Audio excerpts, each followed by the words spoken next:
ఆయన వేసిన కంచె ఇంకా ఎవరు దాటడానికి వీల్లేదు. అపవాది చెబుతున్న మాట, చుట్టూ కంచె వేసావుగా, నువ్వు కాపుదల ఉంచావుగా, నువ్వు ఆశీర్వదించావు కదా అని అంటాడు. ప్రైజ్ ది లార్డ్, హల్లెలూయా. ఊజు దేశంలో అతని వంటి ధనవంతుడు ఇంకా కూడా లేడు. ఎలా ధనవంతుడు అయ్యాడంటే దేవుడే దీవించాడు. యేసయ్య దీవించాడండి.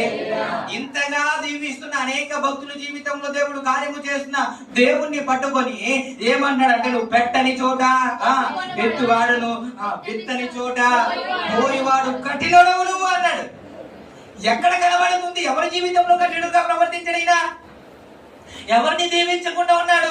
పోని ఐగుప్తు దేశంలో ఇన్ని అద్భుతాలు చేసిన తర్వాత ఎర్ర సముద్రంకి వచ్చిన తర్వాత 2 పాయలు చేసి ముందుకు వెళ్ళిపోతూ ఉంటే, పోనీ ఇన్ని అద్భుతాలు చేశాడు కదా, ఇజ్రాయెల్ ప్రజలు ఏ మంచి కార్యం చేశారని, ఎంత నమ్మకంగా జీవించారని, ఎంత నీతిగా జీవించారని అడుగడుగునా దేవుని మీద సనగడమే కదా.